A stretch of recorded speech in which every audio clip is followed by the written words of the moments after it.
I was losing weight, losing strength, losing myself, and medicine had no answers.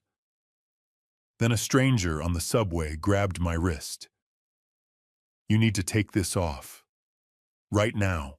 I followed his gaze to the watch my son had given me. In that moment, I still believed I was safe. I had no idea that a single sentence was about to change my life forever. "I truly appreciate you being here." Hello to everyone who made it this far. Let me know in the comments where you're listening from, and if you've ever experienced a moment where a small detail changed everything. This story starts with a gift that didn't feel dangerous until it was. Sometimes the smallest things carry the biggest consequences. Also, just so certain details have been adapted for educational and storytelling purposes, and any similarities to real people or places are unintentional, while the lesson itself remains meaningful. Every morning I woke up fighting the urge to vomit. It started just like that, no warning, no build-up.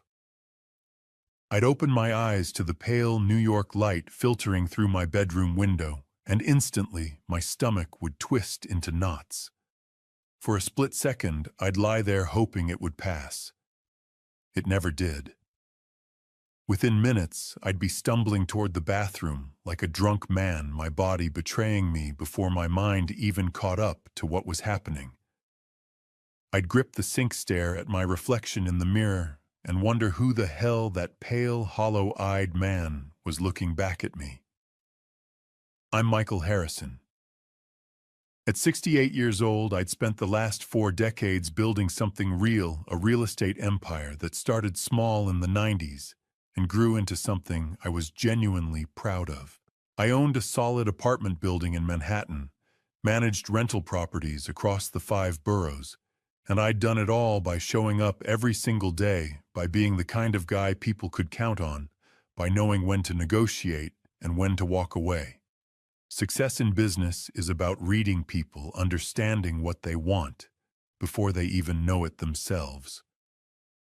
I'd always prided myself on that skill. I thought I could read a room, read a contract, read a person's intentions just by looking into their eyes. But that morning, nausea. That was something I couldn't read, couldn't negotiate with, couldn't control, no matter how hard I tried. I'd retired just 8 months earlier. Sarah had thrown me a small party, nothing fancy, just family and a few close friends. Jacob had given a toast that I remembered as genuine warm even. We'd talked about finally having time to travel to enjoy the life we'd built. I'd imagined golf on weekends, maybe taking a trip to Europe with the kids, finally reading all those books I'd bought and never opened. I'd imagined peace. Instead, I got this. My doctor, a competent man named Dr. Richardson, who'd been my primary physician for 15 years, ran a battery of tests. Blood work came back clean. Liver function, kidney function, cholesterol levels, glucose, thyroid, all normal, all textbook, perfect for a man my age. He checked my heart with a stethoscope, listened to my lungs, took my blood pressure 3 times, because the first reading seemed slightly elevated. Everything was within acceptable range. "Maybe it's stress," he suggested, leaning back in his leather chair with that well-rehearsed physician's smile, the one that says, "I've seen this before. Trust me, you're fine. You just retired. Your body's adjusting to the change. The mind can do funny things when it loses its routine." Stress. Right. I'd managed million-dollar deals without flinching. Negotiated with banks during the 2008 crisis when everyone around me was panicking, and now my body was supposed to fall apart. Because I finally had time to breathe, because I wasn't running from meeting to meeting anymore. I lived with my 2 kids, Jacob, my son, and Sarah, my daughter. Jacob was 35, self-employed, always seemed to have something going on in the business world, though I'll admit I didn't always understand the details. He'd moved back in about 6 months after I retired, claiming he needed to save on rent while he built up his portfolio.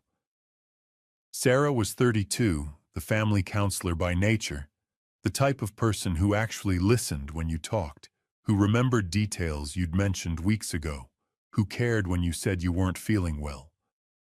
She worked in graphic design from home, which meant she was around most days. They'd both expressed concern about my condition in their own distinct ways. Jacob kept asking if I needed anything, kept checking in, sometimes popping his head into my room to see if I was okay, if I wanted him to pick up medicine or groceries. Sarah sat closer to me during dinner, watching my face like she was trying to diagnose me herself, like she could read the sickness in my eyes, if she just looked hard enough. There was something in her expression that I couldn't quite place, concern mixed with something else. Suspicion, maybe, but about what? But nothing changed. The mornings kept coming with their brutal regularity, and my stomach kept rebelling against me like it had its own agenda. I'd see other doctors, a gastroenterologist who ran scope procedures that found nothing, a neurologist who tested my reflexes and my cognitive function and declared me sharp as a tack, an endocrinologist who checked every hormone, every metabolic marker. I'd take medications that didn't work, try diets that made no difference, cut out caffeine and dairy and gluten just to see if something would stick. And every single time I'd leave a clinic with the same hollow feeling that nobody could explain what was happening to my body, that it existed in the spaces between what doctors could measure and what they couldn't. The weight started dropping off. I'd lost maybe 12 pounds in the first month, then another 8 pounds the next month. My clothes hung loose on me. My face looked different, gaunt, older somehow. I'd catch glimpses of myself in mirrors and barely recognize the man staring back. That's when the fear really set in. Not the fear of being sick I could handle, that could manage illness if I understood what it was. But this was different. This was the fear of the unknown, the terror of something happening to you that had no name, no explanation, no cure. It was the fear that something fundamental had broken inside me, something that existed in the darkness that modern medicine couldn't quite reach or illuminate. I'd spent my whole life in control. I made decisions, steered situations toward favorable outcomes, navigated uncertainty with confidence. But this was something happening to me, not something I was doing. I was a passenger in my own body, and the driver had no idea where we were going. I remember standing at my bathroom window one morning, staring at my reflection in the glass. I barely recognized myself. My skin had taken on a grayish, washed-out tone, the color of old newspaper. My eyes had lost that sharp edge, that gleam of certainty I'd always known. There were shadows under my eyes that no amount of sleep could erase. I looked like a man who was disappearing, slowly fading into something less than himself. Less than human, even. That's when I decided to take the subway that afternoon.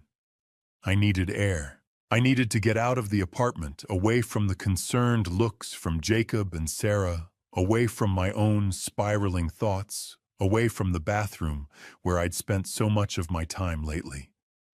I needed to feel like myself again, even if just for an hour. I needed to remember who I was before all of this started. I put on a light jacket, checked that I had my wallet and keys, old habits from my working days, and headed out into the Manhattan afternoon. The sun was bright, almost aggressive in its brightness. The streets were crowded with the usual mix of tourists and New Yorkers, all of them moving with purpose, all of them looking healthy and solid and real in a way I didn't feel anymore. I took the subway downtown. I wasn't going anywhere specific. I just wanted to ride, to watch the city pass by, to be among people without having to talk to them or explain myself to them. That was the thing about the subway in New York. You could be completely alone, even when you were surrounded by hundreds of other people. Everyone was in their own world, their own crisis, their own small drama. If I'd known then that my life was about to change forever, that a complete stranger on a crowded train would say something that would freeze my blood and set everything in motion, that this simple decision to get some air would become the hinge upon which my entire existence would turn, I might have stayed home. But sometimes the universe has its own plans. Sometimes it puts you exactly where you need to be, exactly when you need to be there, even if you don't know it yet. Sometimes a stranger becomes your savior. But before I got on that subway, before I met the stranger who would change everything, there was a time when life felt perfect. Or at least it felt like it should be perfect. I'd spent months after my retirement trying to adjust to the rhythm of a man with nowhere to be. For nearly 5 decades, I'd woken up with purpose. There were deals to close properties, to inspect tenants, to manage contractors, to negotiate with. My life had a structure, a trajectory. Every day meant something. Every decision mattered. And then suddenly none of it did anymore. I was just another old guy with time on his hands and a bank account that made sure I'd never have to worry again. The adjustment should have been easier than it was. My son Jacob moved back into the apartment about 6 months after my retirement. He said he needed to get back on his feet, that New York real estate was brutal, and he was building something, but needed to conserve cash for a while. It made sense. Kids do that sometimes. They come back home when they need to regroup, when the world feels too sharp and demanding. I told him the spare room upstairs was his whenever he needed it. I meant it genuinely. I wanted to spend time with him, wanted to understand what he was building. Wanted to be the kind of father who supported his son's ambitions. Jacob was a handsome kid, tall, confident, with the kind of charm that made people comfortable around him. When he smiled, the whole room seemed to shift. He had that quality some people have, the ability to make you feel like you're the only person in the world who matters. I'd always envied that about him, if I'm being honest. I'd built my success on competence and reliability, not on charisma. Jacob had both, and it made him dangerous in ways I didn't fully understand. Or maybe I just didn't want to understand. He'd ask about my health in those early months before things got really bad. "Dad, you look tired," he'd say over breakfast. "Maybe you should get more rest. Retirement should be about relaxing, right?" There was something in his tone that I couldn't quite place, concern mixed with something else, something that felt almost like curiosity. But about what I brushed it off. Fathers and sons have complicated relationships. We communicate through these small exchanges, these moments of checking in, that are never quite as simple as they seem on the surface. Sarah was different. My daughter had always been the one who actually listened, who seemed to care about the substance of things rather than the surface. She was a graphic designer, worked from home most days, which meant she was around more often. She'd sit with me in the mornings while I struggled through my coffee and my stomach's rebellion, and she'd just watch. Not in a clinical way like she was diagnosing me, but like she was trying to understand something. "Oh, Dad, when did this start?" she'd ask. The nausea, was it sudden or did it build up? I'd tell her it was sudden, that one day I woke up fine, and the next day I didn't. Which was true, except it wasn't the whole truth. There had been something else that came first, but I couldn't quite remember what. Not yet, anyway. Before the sickness, life had been genuinely good. I'd worked hard, my entire career, built something tangible, something real. I owned property. I had money in the bank. I had respect in my industry. People returned my calls, took my advice seriously. I'd raised 2 kids to adulthood, survived my marriage ending in divorce without destroying the relationship with my ex-wife, maintained friendships that mattered. By any reasonable measure, I'd done okay. I'd done more than okay. I had the kind of retirement that most people fantasized about. No debt, no immediate worries. The freedom to do whatever I wanted with my days. Travel was an option. Hobbies were an option. Taking my kids on vacation whenever I wanted, that was possible too. But there was something I'd missed, something I couldn't put my finger on. Some small detail that refused to settle into place, some piece of the puzzle that didn't fit quite right. It was like standing in a room where something is off, you can feel it, but you can't identify what it is. The picture is wrong in some subtle way that your eyes can't quite process. And then the sickness started, and I forgot all about that nagging sense of wrongness. I became consumed by it, by the mystery of my own failing body. I stopped paying attention to the small things, the way Jacob's eyes would flick toward my wrist every time he saw me, the way Sarah watched him when he wasn't looking, the way conversations would sometimes stop when I entered a room like I'd interrupted something important. Looking back now, I can see all the signs. I can see them clearly. The clues were right there in front of me the whole time. I just wasn't ready to see them yet. I was too comfortable, too trusting, too convinced that the people closest to me couldn't possibly hurt me. That's what fear does to you, I think. Fear teaches you not to trust. Fear teaches you to read the room, to notice when something is off, to remember that the world isn't always what it appears to be on the surface. And until fear forces its way into your life, until it makes you question everything you thought you knew, you remain blind to it. I remained blind for a very long time. It all started with a watch. 6 months before I found myself on that subway train, struggling to breathe through the nausea that had become my constant companion, there was Father's Day. June 15th, a Sunday. The kind of perfect New York day where the sun sits high and golden, and the city actually feels like it's smiling at you instead of grinding you under its heel. Jacob had called me that morning. "Dad, I have something special for you today. Something I've been planning for a while." I remember being surprised. Jacob wasn't usually the sentimental type. He was practical, efficient, focused on the next move. But that day, there was something different in his voice. Something that made me think maybe my son was changing, growing into a version of himself that understood the value of marking occasions, of acknowledging the bonds between people. We had dinner at the apartment, nothing fancy, just the three of us, Jacob, Sarah, and me. Jacob had actually cooked, which was rare. He'd made my favorite, a simple grilled steak with roasted vegetables the way I liked it. There was a bottle of wine open on the table, good wine, the kind you don't usually drink on a random Sunday. There were even flowers in a vase on the dining table, something Sarah must have insisted on.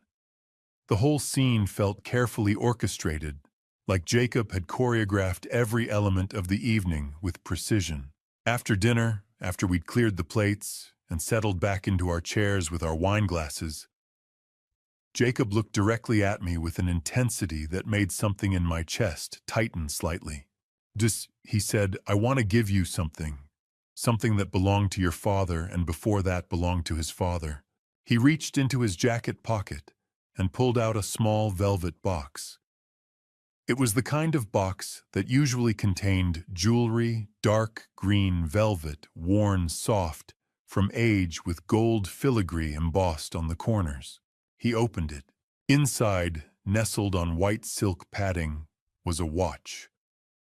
Not just any watch, my grandfather's watch. My father's watch. A beautiful gold timepiece with an elegant face, Roman numerals marking the hours, a thin second hand that swept around with mechanical precision. It was an Omega vintage, probably from the 1960s, the kind of piece that had real weight and substance to it. The kind of thing that meant something. I felt my throat tighten. I'm not an emotional man by nature. I don't cry at movies or get choked up easily. But this holding my grandfather's watch again after so many years, it stirred something in me. Something about legacy, about the passing down of important things from one generation to the next. Jesus, Jacob, I said quietly. Where did you find this? I've had it for a while, he said. I wanted to make sure it was properly restored, that it was working perfectly before I gave it to you. Dad, this watch has been in our family for 3 generations. I want it to pass to you now so you can wear it. So you can have that piece of history with you every single day. Sarah was watching this exchange with an expression I couldn't quite read. There was joy there, definitely happiness for both of us. But underneath it, there was something else. A kind of wariness, maybe. A tightness around her eyes that suggested she was monitoring something, paying attention to something specific. But I was too caught up in the moment to really examine what that might be. Jacob lifted the watch from its box with reverence. Dad, I need you to do something for me. I need you to promise me something. What's that? I asked, already reaching for the watch. I need you to promise me that you'll wear this every single day. That you won't take it off. Not for showers, not for anything. I want this watch to be part of you, a permanent symbol of our connection, of the love between us. Our family's legacy always with you. It was an unusual request. Most watches you'd take them off to shower, to sleep, to be safe. But there was something almost poetic about what he was saying, something that made it feel important. Made it feel like more than just a request about a timepiece. I promise, I said, and I meant it completely. I was touched by the gesture, by the weight of what he was giving me, by the weight of what he was asking me to do. Jacob smiled then. It was a real smile, at least it looked real. He reached over and fastened the watch around my wrist himself, his fingers working the clasp with practiced ease. His touch was gentle, almost reverent. When he pulled his hand away, the watch sat perfectly on my wrist, the weight of it immediately feeling right. Familiar somehow, even though it had been years since I'd worn it. Perfect, Jacob said softly. It looks like it was made for you. Sarah reached over and squeezed my shoulder. It's beautiful, Dad. Grandpa would be happy to see you wearing it. The evening continued. We talked about my retirement plans, about Jacob's business ventures, which still remained somewhat vague to me, about Sarah's design projects. We drank more wine. The city lights twinkled outside the windows of my apartment, and for the first time in months since I'd officially retired, I felt a deep sense of contentment. This was what I'd worked for all those years. This moment. This family. This connection. I looked down at the watch several times that evening, checked the time, felt the weight of it on my wrist. It felt right. It felt like it belonged there, like it was exactly where it was supposed to be. I had no idea, sitting there in my dining room with my children, that I was wearing the instrument of my own slow, deliberate destruction. I had no idea that the beautiful, meaningful gift I'd just received was a trap carefully crafted, perfectly disguised. I had no idea that this watch, this precious piece of family history, was about to become a weapon. The first few days after Father's Day, I felt like a man who'd been given a second chance at something. I'm not sure what exactly. Maybe it was a chance to feel closer to my past, to carry a piece of my father and grandfather with me in a tangible way. Or maybe it was just the simple joy of feeling genuinely appreciated by my son in a way I hadn't experienced in years. I wore the watch everywhere. To the grocery store, to the gym, to bed even, which was unusual for me since I'd normally take off anything valuable before sleep. But I'd made a promise to Jacob, and I meant it. The watch became part of my morning ritual, one of the first things I'd acknowledge when I woke up. I'd flex my wrist, feel the weight of it, and smile. Jacob seemed to notice. He seemed to notice very much. In those first days, he'd find reasons to be near me. We'd sit in the kitchen together, and he'd casually ask about my day, about what I'd been up to, about how retirement was treating me. But his eyes would drift again and again to my wrist, not in an obvious way. Nothing that would have alarmed me if I'd been paying closer attention, but there was a pattern to it, a moment when his gaze would flick downward, check the watch, verify that it was still there, still on my arm, still doing whatever it was supposed to be doing. "How's the watch?" he'd ask, seemingly casual. "Still keeping good time." "Pshiktiam," I'd tell him. "It's incredible, actually. I can't believe you found it. I can't believe you had it restored." "Good," he'd say, and there would be this expression on his face. I remember it now, though. At the time, I couldn't have named it. Something that looked like satisfaction mixed with something darker. Something that looked almost like hunger, but I don't think that's quite the right word. It was more like anticipation. Like he was waiting for something, and the watch was somehow connected to that waiting. Sarah, meanwhile, was doing her own watching. She'd catch Jacob checking my wrist, and something in her face would tighten. She'd look away quickly, but not before I caught that flicker of concern.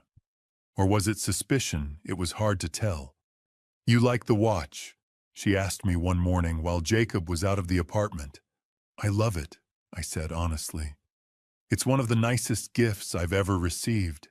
"Why?" She hesitated for a moment, like she was considering whether to say something. Then she seemed to decide against it. "I'm glad you're happy, Dad." There was something in her tone that made me uneasy even then. But I pushed it aside. Kids have their own things going on. Sarah probably had a design project stressing her out, or maybe she was worried about something work-related. It wasn't necessarily about me or the watch. Life settled into a new rhythm. I wore the watch. Jacob would check on it periodically, always with the same casual air, always with his eyes drifting downward for that brief moment of verification. Sarah would watch Jacob watching the watch, and she'd bite her lip and say nothing. And I felt connected. To my family, to my past, to something larger than myself.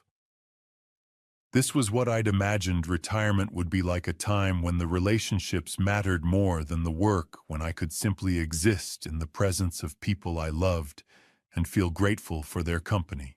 I remember one evening particularly clearly. We were all in the living room, Jacob, Sarah, and me. Jacob was on his phone scrolling through something, but he'd look up at me every few minutes. Sarah was reading a design book, but I could tell from the tension in her shoulders that she wasn't actually absorbing the content. She was paying attention to Jacob, to us, to something that I still couldn't quite perceive. "But you know what?" Jacob said, suddenly looking up from his phone. "I'm really glad you like the watch, Dad. It means a lot to me." "Of course I like it," I said. "It's perfect. It's been in our family for generations. I'll pass it on to you or Sarah eventually when the time comes." Jacob's expression shifted for just a moment, a flicker of something I couldn't quite identify. Then he smiled, and it was like a cloud passing in front of the sun. "Yeah," he said, "eventually." But there was something in the way he said it that made my skin prickle. Something that felt like a threat or a promise or something in between that I didn't have a name for. That night, I lay in bed with the watch still on my wrist, and I found myself wondering for the first time whether something was genuinely wrong or whether I was just being paranoid. Retirement had made me anxious in ways I wasn't used to. Without work to focus on, my mind was starting to imagine problems where there might not be any. Or maybe there were problems, and I just wasn't ready to see them yet. Maybe I was more blind than I wanted to admit. The next morning, I woke up feeling slightly nauseous. I told myself it was something I'd eaten the night before. I told myself it would pass. I got out of bed, showered, dressed, and tried to ignore the way my stomach seemed to be working against me, the way my body seemed to be sending me a signal that I wasn't quite ready to receive. I went downstairs, made myself coffee, and sat at the kitchen table. Jacob was already there eating breakfast, and when he saw me, his eyes immediately went to my wrist.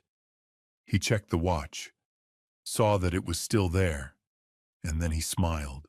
It was the kind of smile that makes you uncomfortable, even if you can't explain why. 1 week after that Father's Day dinner, I woke up in the pre-dawn darkness with a strange sensation in my stomach. It wasn't pain exactly. It was more like pressure. Like something inside me had shifted slightly out of alignment, and my body was sending a distress signal that I didn't yet know how to interpret. I lay there for a moment, very still, trying to understand what was happening.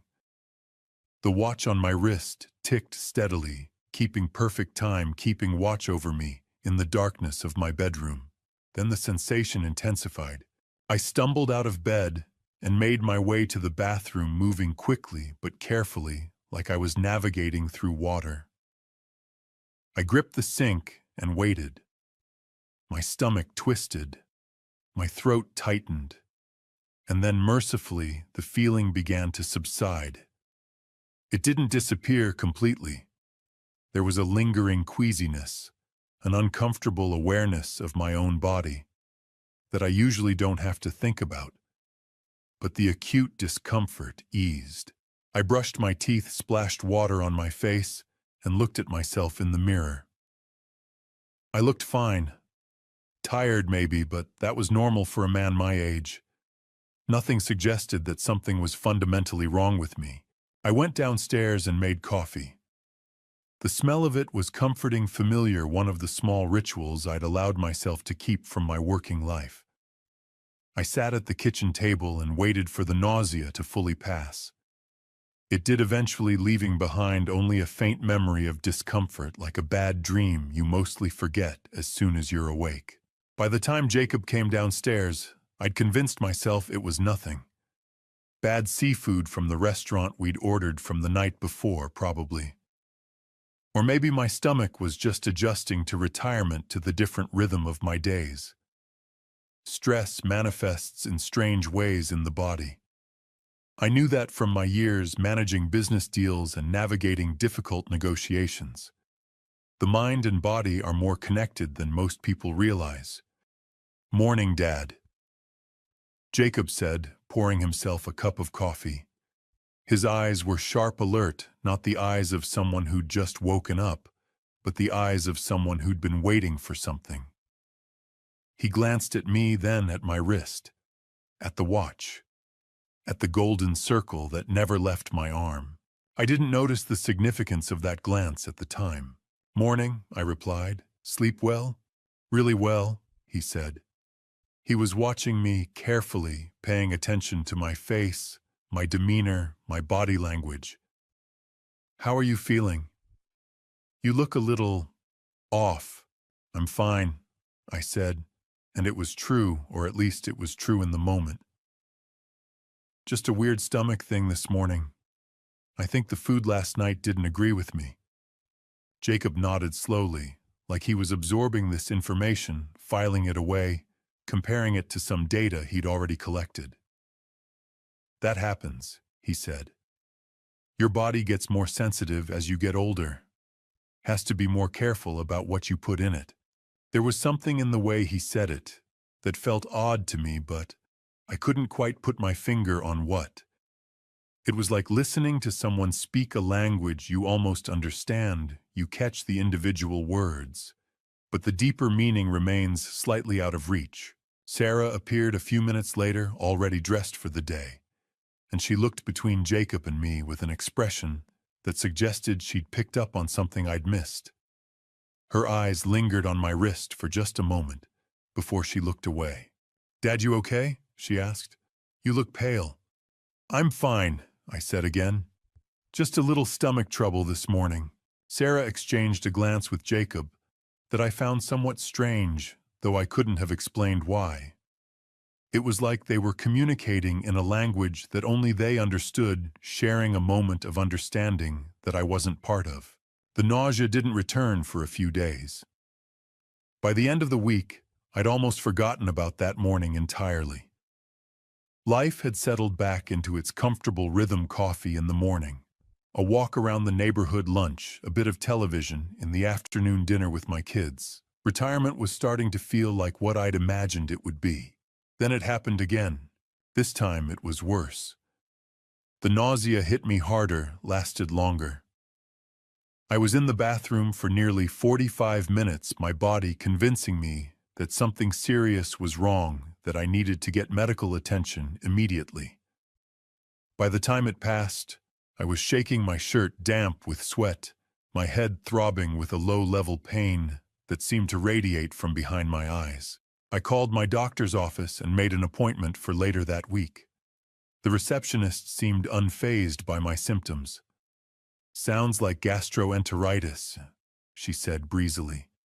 "Should resolve itself in a few days, but come in if it gets worse." It was only after I'd hung up that I allowed myself to feel genuinely worried. This wasn't normal. This wasn't just bad seafood or retirement stress. Something in my body was genuinely malfunctioning, and I had no idea what it was. I stood in my bedroom, looking at myself in the mirror, and for the first time since I'd put on the watch, I felt something shift in my chest. A small tightening.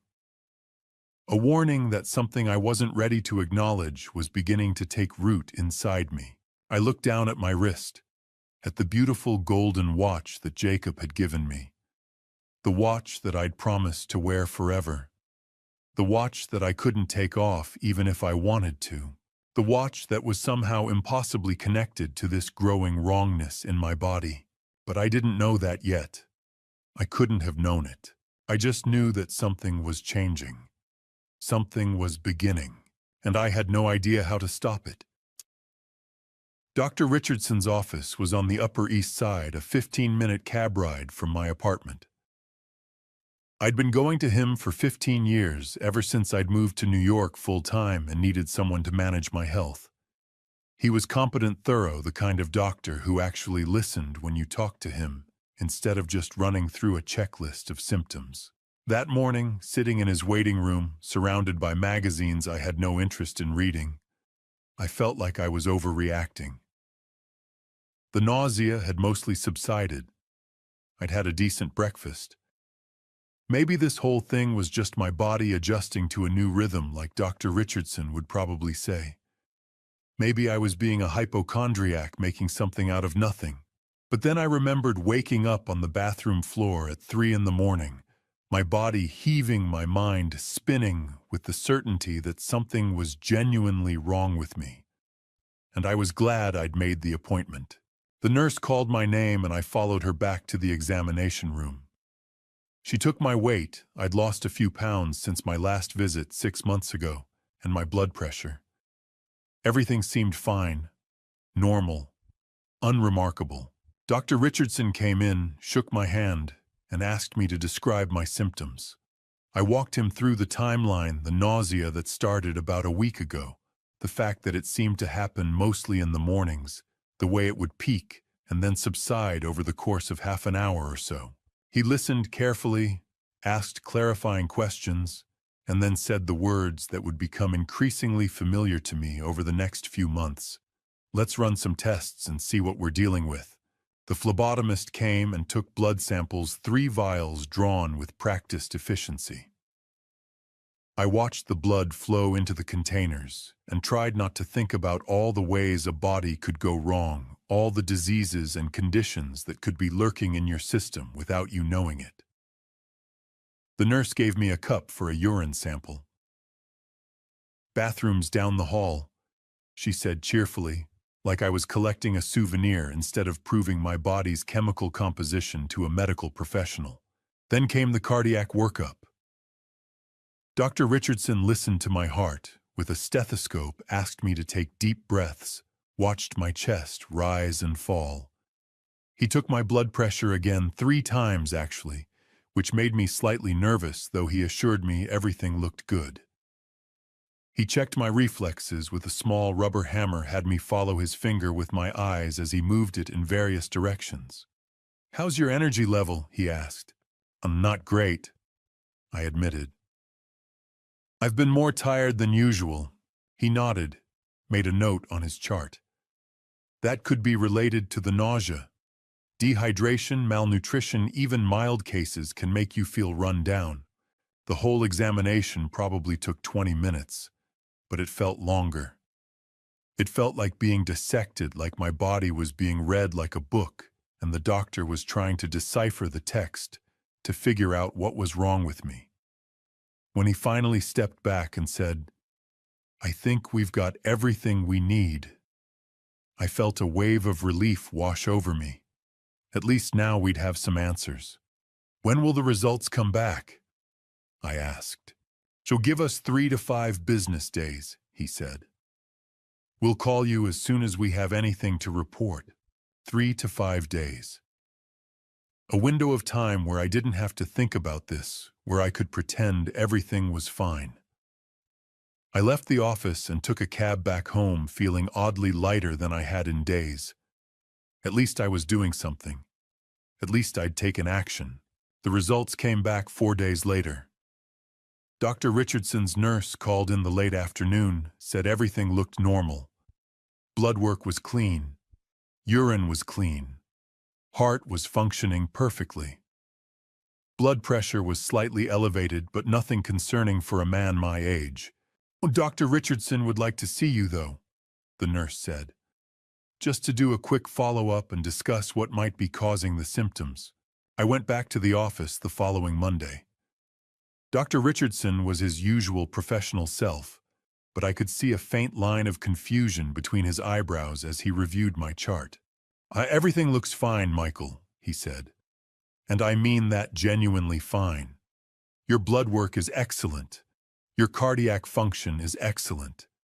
You don't have diabetes, you don't have thyroid issues, you don't have any of the common culprits that cause nausea in men your age." "So what is it?" I asked.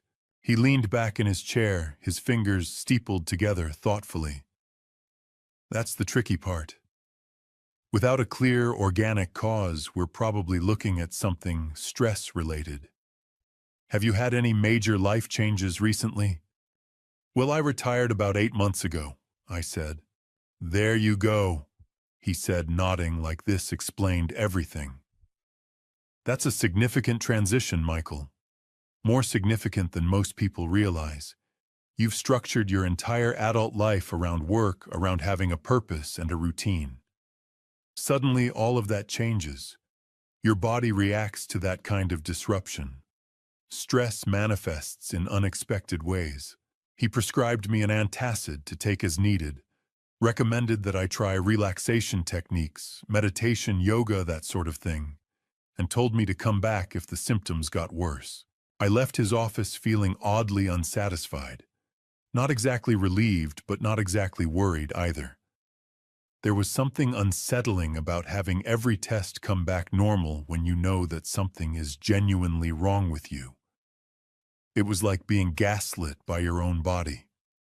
Like your suffering had been deemed officially acceptable because the medical establishment couldn't identify a cause for it.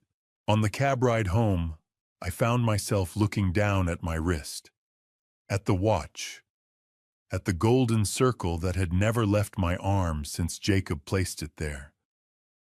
I thought about Jacob's insistence that I wear it always.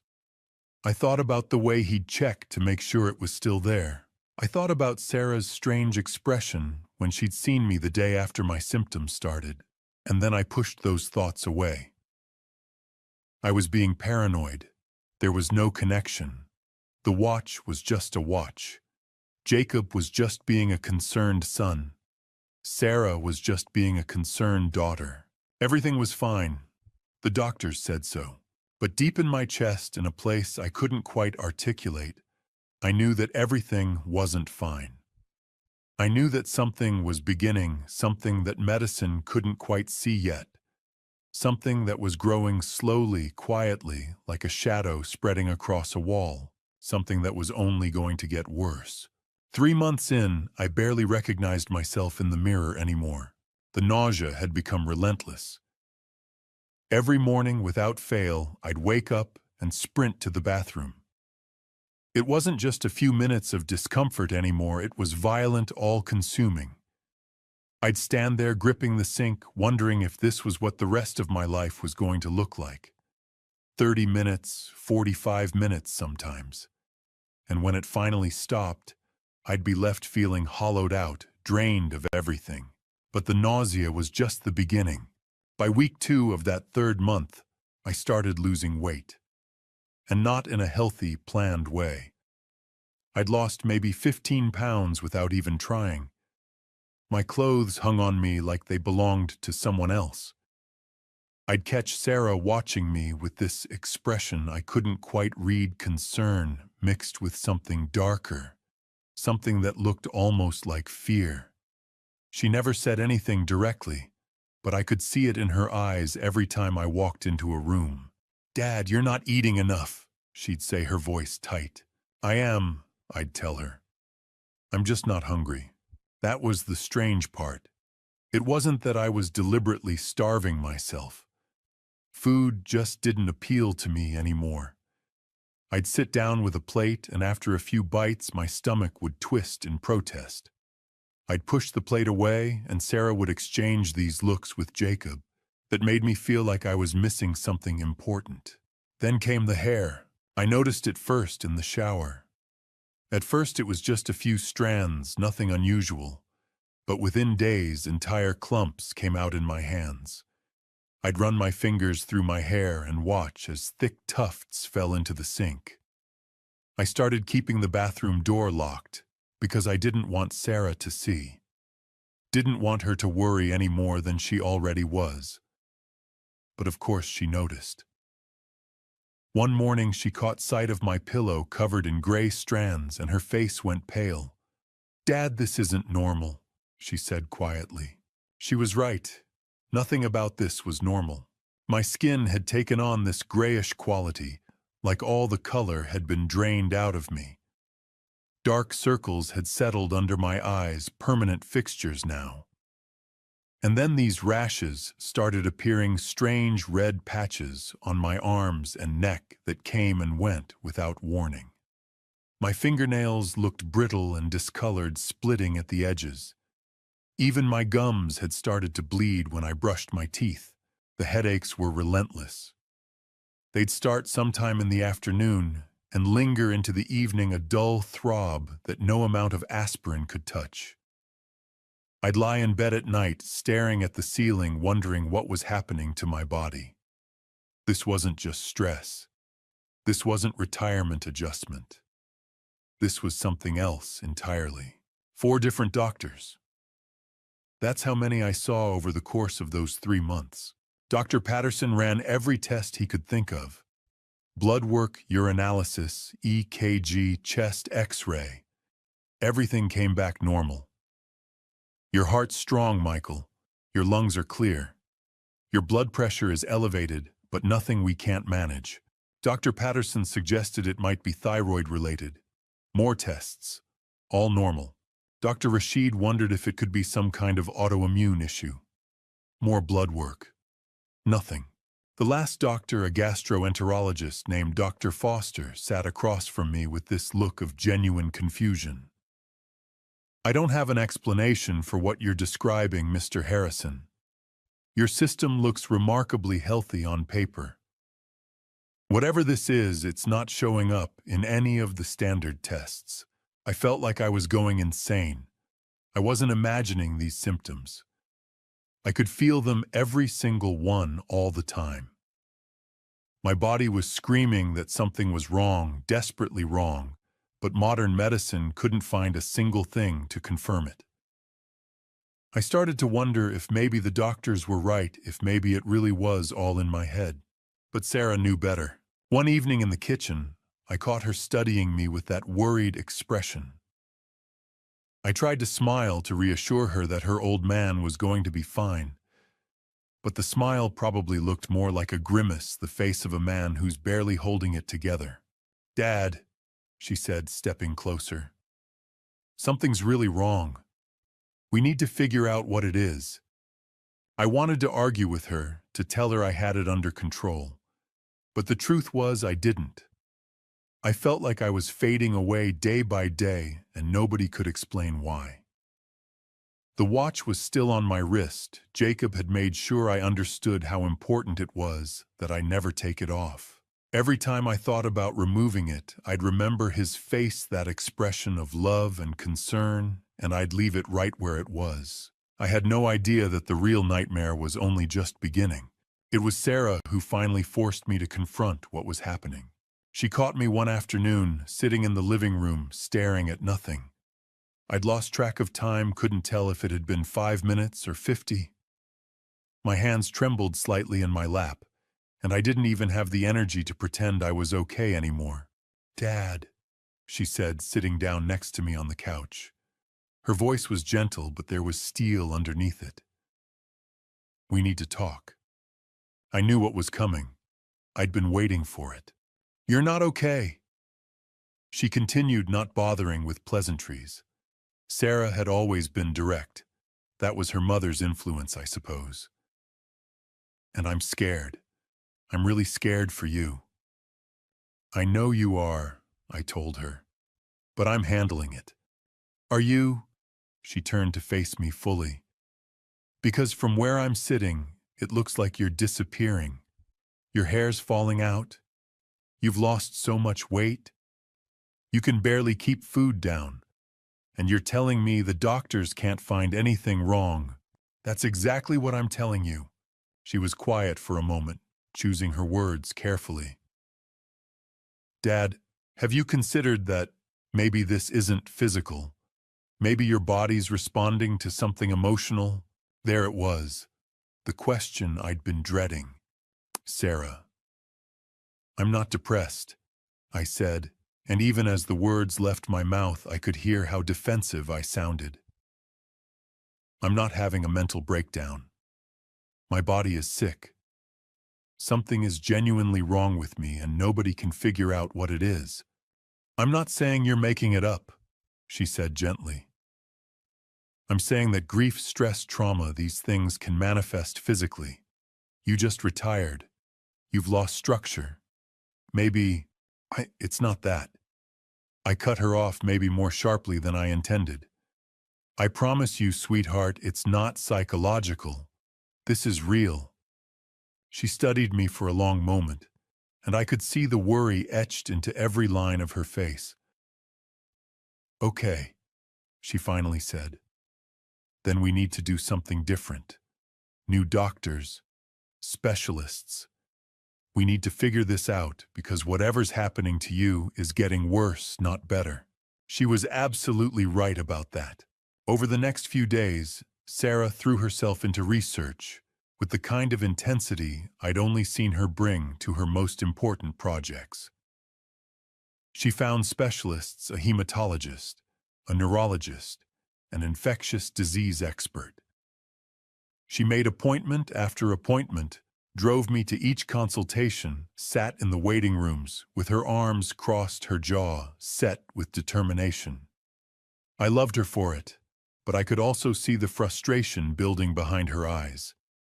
Each specialist ran their own comprehensive tests. Each one came back normal. It was becoming absurd, almost comical in its frustration. I don't understand," Sarah said one evening, her voice cracking slightly. We were in the kitchen, and she was making tea, chamomile, the kind she thought would help me sleep. "How is this possible? You're clearly very sick. How is everything coming back normal?" I didn't have an answer for her. Honestly, I was beginning to wonder if I was losing my mind. The thing that struck me most was how different Jacob's response was compared to Sarah's. While she was hovering, making phone calls, researching rare medical conditions at midnight, Jacob would just exist. He'd come home from wherever he spent his days, ask if I was feeling better, and when I'd say no, he'd nod and disappear into his room. There was no urgency in him, no real concern, just a kind of neutral acceptance like this was all perfectly normal and expected. I remember one particular evening sitting at the dinner table with both of them. Sarah was describing some new theory she'd read about something involving rare mineral deficiencies. Jacob was picking at his food, barely listening. When he finally looked up, he glanced at my wrist at the watch and then met my eyes. He smiled. Not a warm smile, not concerned, just checking, observing, making sure the watch was still there. That's when something shifted inside me. Nothing I could articulate, nothing I could prove in a court of law. Just a feeling deep in my gut that something was fundamentally wrong. Not with my body, with something else entirely. Something connected to him, but I didn't say anything. How could I? What would I even say? My son looks at me in a certain way, so he must be guilty of something. It didn't make logical sense, yet I couldn't shake the feeling. It gnawed at me. I looked at Sarah across the table, genuinely worried, genuinely trying to help, and I looked at Jacob with his neutral expression and his checking eyes, and I felt profoundly alone. Like I was the only person in the room who could see that something wasn't adding up. I'm going to figure this out, I told Sarah quietly. I don't know how yet, but I'm not going to give up. She reached across the table and squeezed my hand firmly. I know you won't, Dad, and I'm here with you. We'll figure it out together. I wanted to believe that. I wanted to believe that together the two of us could uncover what was destroying me from the inside out. But I was beginning to suspect that the answer wasn't going to come from a laboratory or a doctor's office.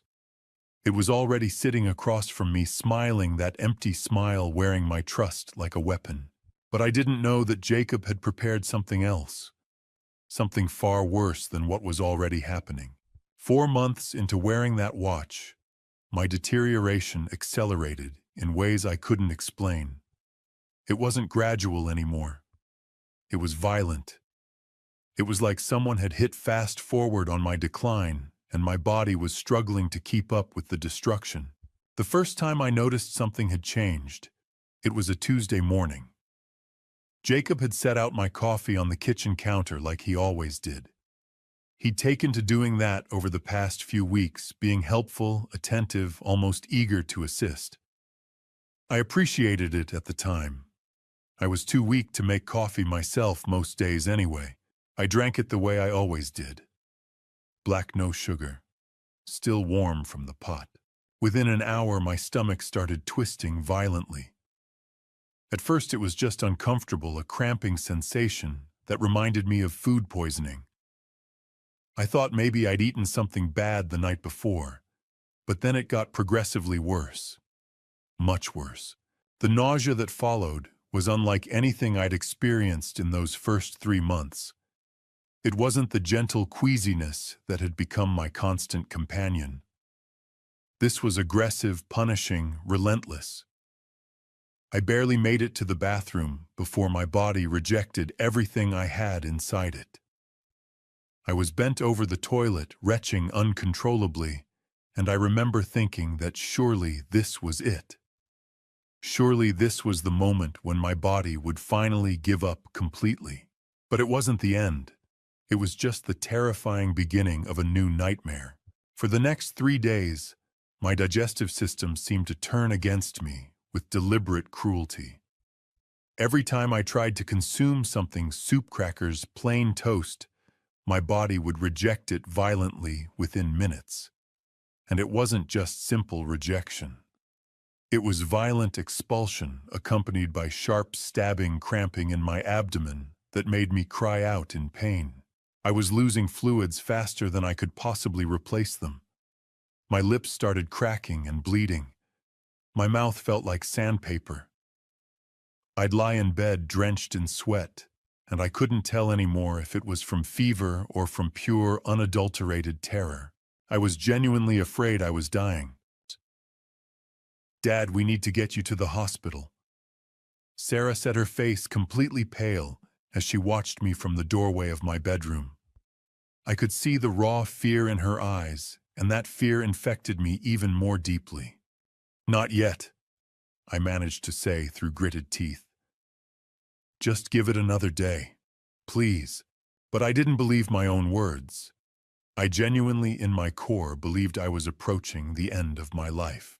I'd made it through 3 months of mysterious illness.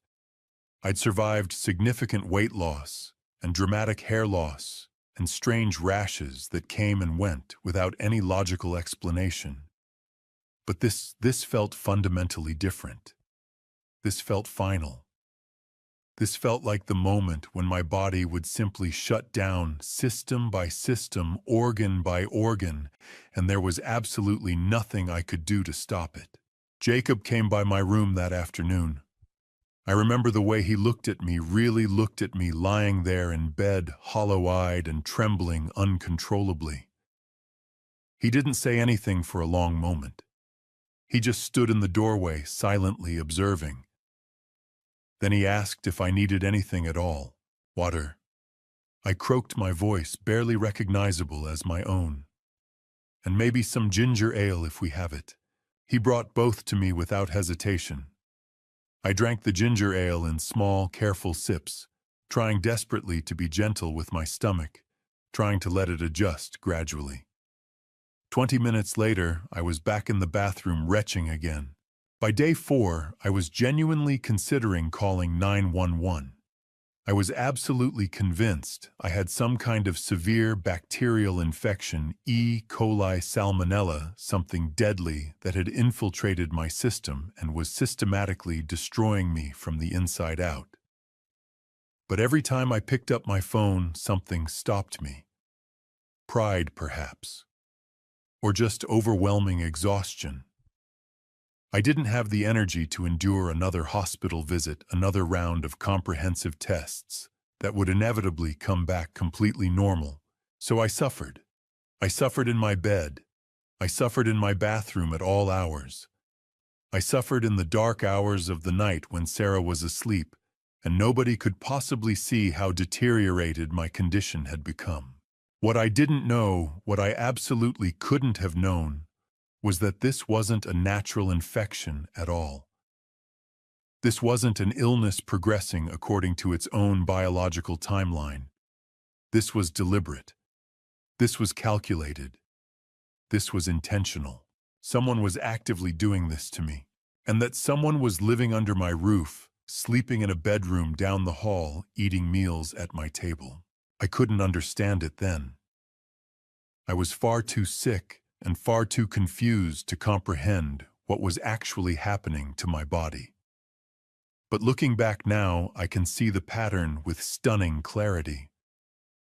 Jacob had been patient with the watch, initially letting the poison accumulate slowly, subtly building up inside my system over many months. But then something must have changed his mind about the timeline. Maybe he thought I was deteriorating too slowly. Maybe he was growing impatient. Maybe he wanted to accelerate the process dramatically, so he'd introduced a new element into the equation. Something faster, something more aggressive, something designed to overwhelm my system quickly. By the end of that brutal week, I'd lost another 8 pounds. I could feel my ribs protruding through my shirt clearly. My hands looked skeletal, all skin stretched tight over bone and prominent blue veins. I was a shadow of the man I'd been just a few months before. I was a dying man, and everyone around me knew it. Sarah was insisting I go to the emergency room. She was threatening to call an ambulance if I didn't cooperate. Jacob remained patient, calm, consistently asking if there was anything he could do to help ease my suffering. And I was sitting in the middle of it all, far too sick and far too confused to understand what was actually occurring. Too trusting to suspect that the poison wasn't originating from my body's own internal betrayal. too innocent to realize the truth. It was coming deliberately from someone I genuinely loved deeply, someone I was supposed to trust implicitly with my life. That's when Sarah discovered everything. It happened on a Wednesday afternoon. She'd gone into Jacob's room looking for something he'd borrowed from her, a charger, I think, or maybe a book. She didn't go in there often. Jacob had always been private, territorial about his space, but this time she needed something, and she didn't think twice about searching for it. That's when she saw it. Half hidden under a pile of dirty clothes on his desk, a small cardboard box with a skull and crossbones printed prominently on the side. The kind of box you don't mistake for anything else. The kind of box that makes your blood run cold the absolute moment you see it. Sarah told me later that her hands had been visibly shaking as she picked it up carefully. The box was nearly empty. Most of its contents had already been used for what she couldn't initially imagine. Or maybe she could imagine it all too well, and that realization was even worse than not knowing. She stood there in that room holding that box, and suddenly everything made perfect sense. Every single piece of the puzzle that had been scattered across months of confusion suddenly clicked into place with horrifying clarity. The watch. The way Jacob always checked to make sure I was still wearing it. The sudden dramatic escalation of my symptoms. The way he'd been making my coffee every single morning. The strange, cold way he'd looked at me when I was at my absolute worst, lying in bed, barely conscious, barely alive. My own son. The realization hit her like a physical blow. Sarah found me in my room that evening. I was sleeping or trying to.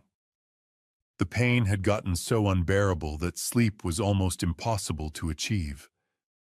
But I must have drifted off at some point because I woke to find her sitting carefully on the edge of my bed, her face completely ashen, her eyes red from crying. "Dad," she whispered, her voice trembling. "We need to talk. Right now." I could hear the raw fear in her voice. I could see it etched into every line of her body. Something had happened. Something terrible had been discovered. She told me what she'd found, speaking slowly and carefully. I remember not fully understanding at first. My mind was too foggy, too completely broken down by illness to process what she was telling me. But she said it again, word by word, making absolutely sure I understood every single thing. Jacob had been poisoning me. The watch, the coffee, both of them. He'd been systematically, deliberately, and methodically destroying my health from the inside out for months now. I should have felt shock. I should have felt complete betrayal. But mostly I felt something else, entirely confirmation. Because some part of me had already known this truth. Some deep instinctive part of my consciousness had sensed that the danger wasn't coming from outside my home. It was coming from inside. From within my own family. From someone I'd raised with my own hands.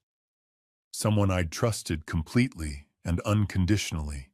"We have to call the police," Sarah said immediately, her voice shaking with fear. "We have to tell them everything right now." But even as she said those words, I could see her hesitation clearly written across her face. I could see the internal war happening inside her. This was still her brother, no matter what he'd done. This was still family. And as much as she knew what he'd done, as much as she understood the horrifying truth, part of her was still struggling desperately with that impossible reality. "And if we call the police," I said slowly, my voice barely above a whisper, "he's going to know we know. And if he knows that we know, then what?" Sarah's voice cracked with emotion. "He finishes what he started, Dad. He's already tried to kill you. He's already been actively poisoning you for months." She was absolutely right. Of course she was right. But we were both thinking the same terrifying thing simultaneously. What would Jacob do if he realized his carefully constructed plan had been discovered? What would a desperate man do when his entire scheme was about to unravel completely? Sarah left my room, and I heard her pacing in the hallway outside. Back and forth, her footsteps a constant rhythm of anxiety. I could imagine the thoughts spinning chaotically through her mind. The fear, the guilt, the impossible choice she was being forced to make. When she came back into my room, her expression had hardened considerably. The fear was still there beneath the surface, but so was resolve. So was determination. "I'm going to watch him," she said, her voice steady now. "I'm going to document everything he does, and then we're going to the police with evidence they can't possibly ignore." "Sarah, that's dangerous. That's really dangerous. It's more dangerous than letting him keep poisoning you." She shook her head firmly. "No, I'm doing this. We're doing this together, and we're going to make absolutely sure he never has the chance to hurt you again." She kissed my forehead gently, and I could feel her trembling beneath her newfound courage. My little girl was terrified, but she was also braver than anyone I'd ever known in my entire life. That night, as I lay in my bed, struggling through another relentless bout of nausea and pain, I realized that Sarah had made her choice. She'd chosen me. Not without significant cost. I could see the pain it was causing her, but she'd chosen. She was stepping deliberately into the role of protector now. She was putting herself squarely between her father and her brother's darkness, and I didn't know how to feel about that burden I was placing on her. Grateful, absolutely. Ashamed, completely. My daughter shouldn't have to make that terrible choice, but she had. She had made it, and there was no going back now. Jacob had no idea that his secret had been discovered. He had no idea that the sister he probably didn't think was even paying attention had managed to piece together exactly what he'd been doing all this time. He had no idea that his time was quickly running out. Sarah confronted her brother that same evening without hesitation. She found him in the kitchen, and according to what she told me later that night, she didn't waste any time with pleasantries or careful phrasing. She simply walked up to him and asked the question directly, her voice steady despite her racing heart. "What are you putting in Dad's coffee?" Jacob went very still. She said his face went completely pale, the color just drained right out of it. For a long moment he didn't say anything at all. He just stared at her, and she stared back with equal intensity, waiting for an answer she already knew deep down. "Sarah," he started, but she cut him off immediately. "The container in your room, the one hidden under your clothes. I found it. Rat poison, Jacob. You've been poisoning Dad." That's when something shifted dramatically in his expression. The shock faded away, replaced by something much colder, something far more calculating and dangerous. He looked at her for a long moment, really looked at her, studying her face carefully. Then he laughed. Not a real laugh. Something bitter and hollow and deeply disturbing. "You don't understand," he said quietly, his voice unnaturally calm. "Then explain it to me," Sarah told him, refusing to back down. "Explain to me why you're poisoning our father. Explain to me what you've been doing to him." Jacob pulled out a kitchen chair slowly and sat down deliberately. The casual nature of the gesture, like they were just having a normal, everyday conversation, somehow made it infinitely more terrifying to Sarah. She could feel her heart pounding relentlessly in her chest, the blood rushing in her ears. "I'm in debt," Jacob said simply, as if discussing the weather. "More debt than you can possibly imagine, Sarah. Bad people, really bad people. People who don't accept excuses or payment plans. People who've made it abundantly clear what happens if I don't pay them back soon." So you decided to kill Dad? Not kill, Jacob said, and his voice was ice cold. Manage. Dad's old, Dad's rich, and Dad doesn't have anyone else depending on him anymore. The life insurance policy alone would settle everything. All of it. Stop, Sarah said, and her voice cracked with emotion. Just stop talking right now. But Jacob continued his words, coming faster now, pouring out like he'd been waiting for someone to finally understand his perspective. I've been adding rat poison to his morning coffee for weeks now. Just small amounts. Enough to make him sick, but not enough to kill him immediately. I needed time for the poison to build up in his system. I needed the timeline to be perfect. Sarah told me she felt physically sick listening to him. Her own brother sitting across from her in the kitchen, where we'd all shared countless family breakfasts together, casually discussing how he was methodically destroying our father's life. It was surreal. It was absolutely horrifying beyond words. I'm going to tell Dad, Sarah said firmly, standing up from the table. I'm going to tell him everything you've just told me. That's when Jacob's expression changed again completely. The cold calculation was replaced by something much uglier, something dangerous. He stood up too, and he stepped closer to her in a way that made her instinctively want to back away.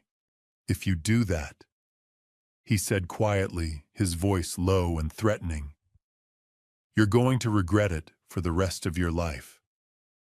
I promise you that. You think you can ruin my life and just walk away. You think there are no consequences for betraying your own brother, for destroying everything. Sarah told me her legs were shaking beneath her.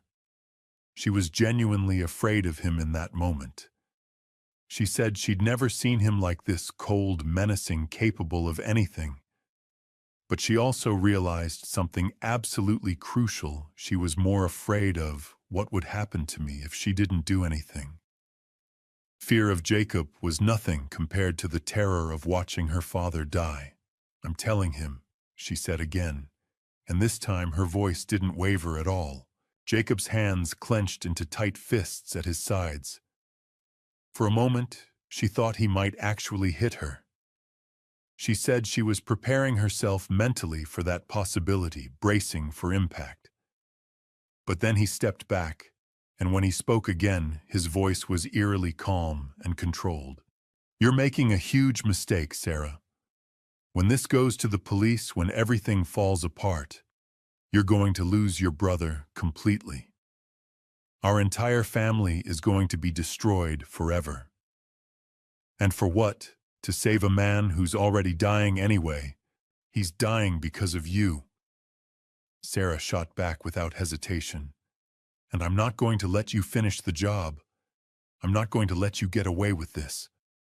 She walked out of the kitchen and left him standing there, his fists still clenched, his face twisted with rage. She came straight to my room and found me lying in bed, struggling through another wave of nausea and pain. And she told me everything.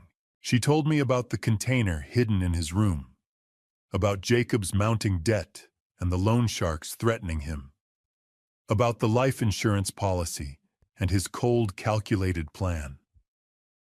She told me about the rat poison and how he'd been adding it to my morning coffee for weeks. She told me how Jacob had confessed everything when confronted, and she told me about his threat. I listened to it all, my mind struggling desperately to process the betrayal, the premeditation, the sheer evil of it. My son had decided that my life was worth less than his debts. What are we going to do? Sarah asked, tears streaming down her face. I knew what we had to do. We're going to the police tomorrow morning. First thing, we're going to tell them everything. Sarah nodded, and in that moment, I'd never been more proud of her. But before Sarah could tell me everything, something unexpected happened. I needed to get out. That's all I knew at that moment. I needed to leave the house, leave the suffocating atmosphere, leave everything that reminded me of how dangerously close I was to the edge. I'd spent the last few weeks barely leaving my bedroom, completely trapped in a relentless cycle of pain and nausea and despair. Sarah had been wonderfully supportive, but even her presence couldn't chase away the feeling that I was slowly disappearing into nothing.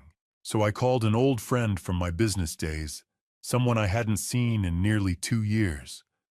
Michael Thompson. We'd worked together decades ago before I eventually stepped away from the corporate world completely. He'd recently retired himself and had moved to Manhattan, and when I called him that morning, he sounded genuinely pleased to hear from me. "Come into the city," he said immediately. "We'll grab lunch. My treat. You sound like you could use it." Maybe he could hear it in my voice, that desperate, urgent need to feel human again, to pretend for a few hours that I wasn't slowly being destroyed by something nobody could identify or understand, no matter how hard they tried. I told Sarah I was going out. I didn't mention exactly where or why. She was in the kitchen when I came downstairs, and I could see the conflict written clearly across her face. She clearly wanted to tell me something important, something urgent, but I was already heading for the door with my coat and my keys in hand. I promised her I'd be back by evening.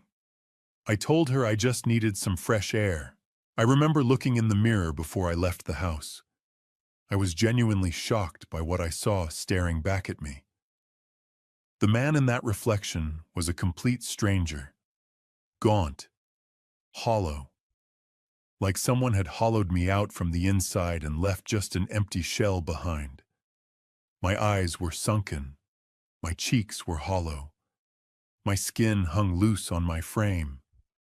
But I was still wearing the watch. Jacob had made that very clear months ago. I was never supposed to take it off. It was a symbol of our bond, he'd said. A promise between father and son. The subway ride into Manhattan seemed to take forever. Every bump, every screech of the brakes, every sudden acceleration sent waves of sharp pain through my body.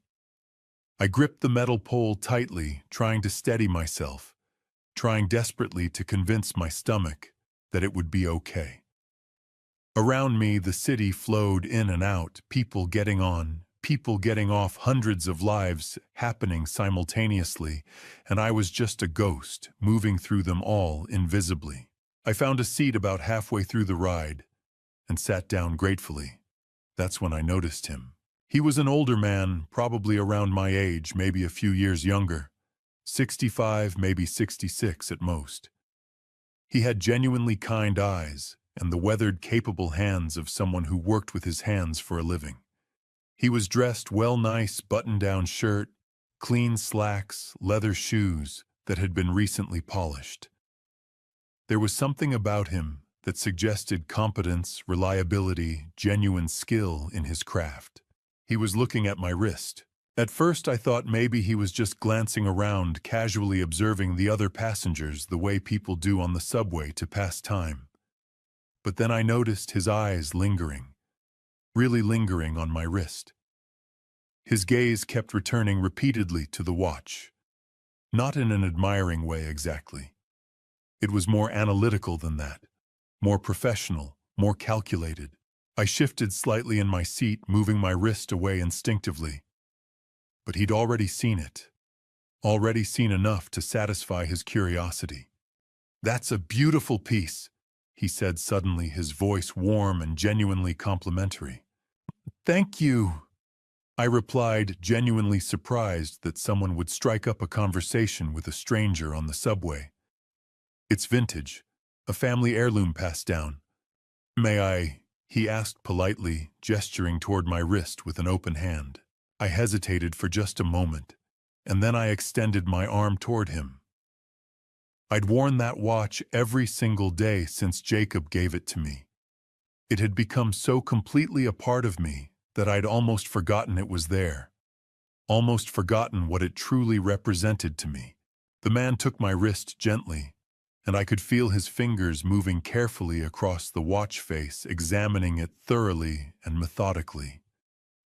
He turned it slightly, looking at it from different angles, his expression growing more thoughtful with each passing second. "This is an Omega," he said. Finally, his eyes narrowing with professional assessment. "Vintage 1960s, if I'm not mistaken. Beautiful condition overall, but something's definitely off about it." My heart gave a strange little flutter. "Off? What do you mean exactly?" "The casing," he said, his eyes narrowing further. "It's been modified recently.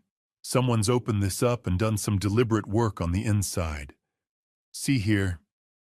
He pointed carefully to a barely perceptible line around the edge of the casing. "That's not original. That's been done very recently by someone with skill." I felt something cold move slowly down my spine. I didn't say anything. I couldn't say anything. My throat had gone completely dry. "I'm Robert, by the way," the man said, releasing my wrist gently. "I'm a jeweler by trade. Spent 40 years working with watches and fine jewelry. And I can tell you with absolute certainty that whatever's been done to this piece is highly unusual. Very unusual indeed." "What do you mean?" I asked, my voice coming out hoarse and strained. Robert's expression grew noticeably serious. He leaned closer, lowering his voice so only I could hear him. "I mean, sir, that this isn't just a watch anymore. Someone's converted this into something else entirely. Something that's been designed to release something slowly. Very slowly. Over an extended period of time." I felt the entire world tilt slightly beneath me. I gripped the pole hard with my other hand to steady myself against the sensation. "Huck, you need to get this to a professional," Robert said firmly. "A forensic expert. This isn't just jewelry anymore. This is evidence of something serious." He handed me his business card and introduced himself properly, but his words were already fading into background noise. I was staring at my wrist, at the watch that I'd been wearing faithfully for months, at the thing my son had given me, with his loving smile and his promises of eternal bonding. I'd just been saved by a stranger on a subway train. I didn't know it yet, but everything was about to change forever.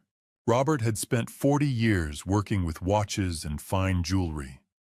40 years of studying craftsmanship, learning how to identify authentic pieces from counterfeits, understanding the intricate mechanics that made a timepiece tick. He could look at a watch and tell you its entire history, its value, its provenance with absolute certainty. He could spot a forgery from across a crowded room instantly. He knew watches the way a doctor knows the human body intimately, completely down to the smallest and most insignificant detail, which meant he knew when something was very, very wrong. He didn't let go of my wrist immediately after his initial observation. Instead, he continued studying the watch with intense concentration, his weathered fingers moving carefully across the surface with the precision of someone accustomed to delicate work. I could see him cataloging information, methodically processing what he was seeing, comparing it against 40 years of accumulated experience and deep knowledge. "Hi, this is remarkable work," he said finally, his voice quiet and measured. "Whoever did this knew exactly what they were doing. This isn't amateur hour. This is professional, meticulous, dangerous." "I don't understand what you mean," I said, confusion flooding through me. "That's because you're not supposed to understand," Robert replied carefully. He looked up at me, his kind eyes now serious and deeply concerned. "Mr. Harrison, may I ask you something rather personal? How long have you been wearing this watch consistently?" "About 4 months," I answered. "Ever since Father's Day, actually." Robert nodded slowly, as if something important had just clicked into place for him.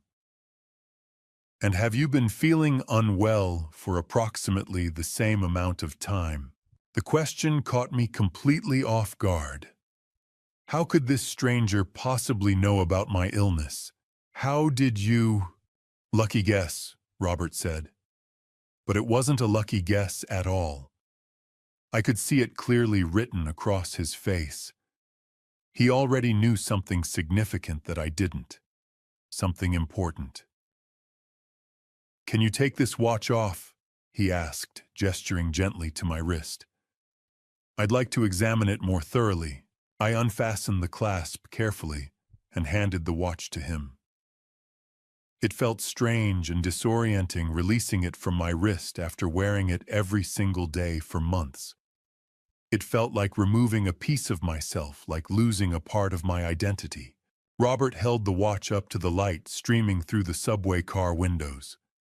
He examined it from every conceivable angle, turning it slowly and deliberately, his eyes narrowing as he studied something specific I couldn't see or understand. "Feel this," he said, pressing the watch into my palm once more. "Feel the weight carefully." I held it, turning it in my hands, waiting desperately to understand what he meant. For a watch this particular size, Robert explained patiently, "This weight is completely wrong. It's heavier than it should be by a significant margin. Much heavier. There's something inside this casing that shouldn't be there. Something added deliberately." He took the watch back from me carefully. Then very deliberately and with obvious expertise, he applied precise pressure to a specific point on the edge of the casing. I heard a soft, almost imperceptible click, and then impossibly, the watch face clicked open like a tiny door revealing its secrets. I stared at it in absolute shock. The watch was open, revealing not the normal mechanical innards of a traditional timepiece, but something else entirely. Something that made my blood run cold immediately. A small glass vial, about the size of my pinky finger, filled with clear, transparent liquid. "Oh my God!" I whispered, my voice barely audible. "Exactly," Robert said quietly, his expression deeply grave and concerned. "Mr. Harrison, I don't know precisely what's in this vial. I don't know exactly what you've been exposed to over these months. But I can tell you with absolute certainty that this is not a watch. This is a delivery mechanism. A very sophisticated and deliberately engineered one." "What do you mean by delivery mechanism?" My voice sounded strange to my own ears, like someone else was speaking through me. Like this was happening to someone else, not to me. "I mean," Robert said slowly and deliberately, "that someone has converted this watch into a container designed to release whatever is inside it very gradually, over an extended period of time. The casing has micro-perforations, tiny holes that allow the contents to escape slowly into the environment, probably through direct skin contact. You've been in close, constant contact with this vial for 4 months. Whatever's inside it, you've been absorbing it steadily. Day after day, the subway car seemed to spin around me in nauseating circles.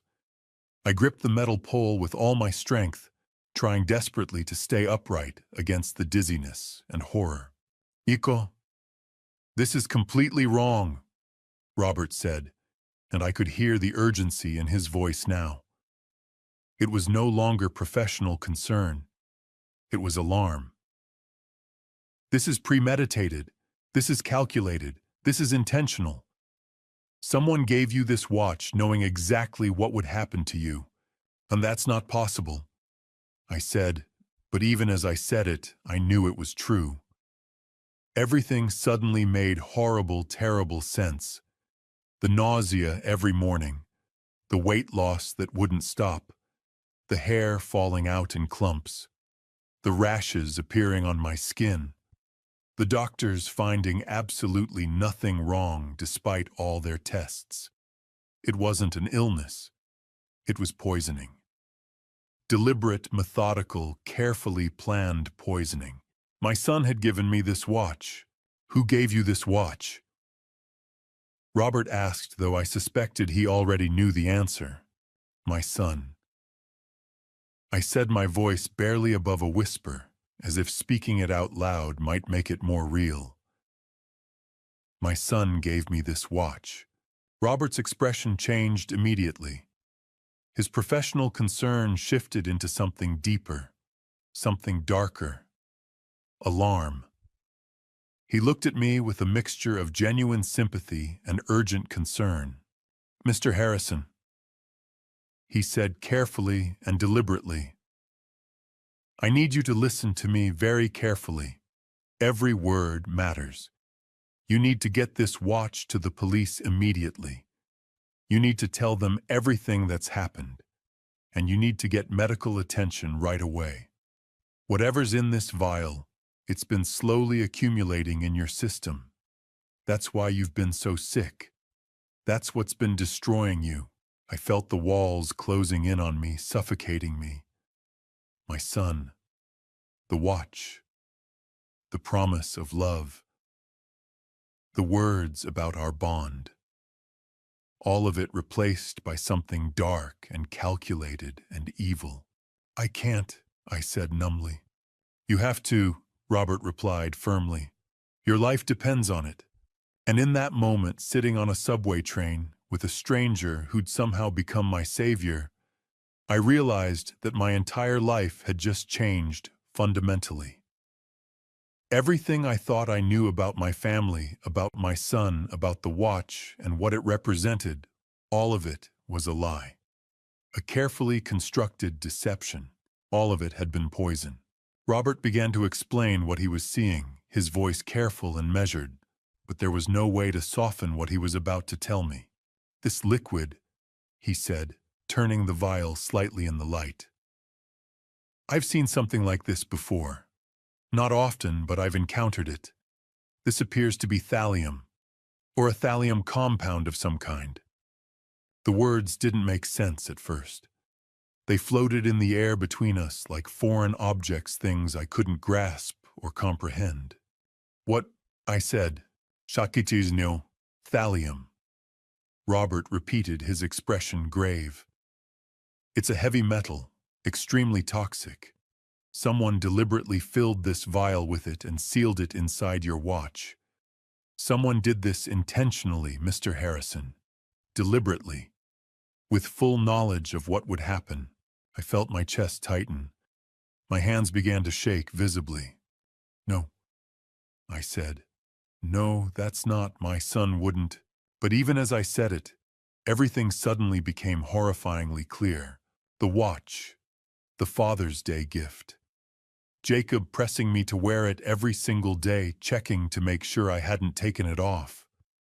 The nausea that started exactly 1 week after I put it on. The weight loss. The hair falling out.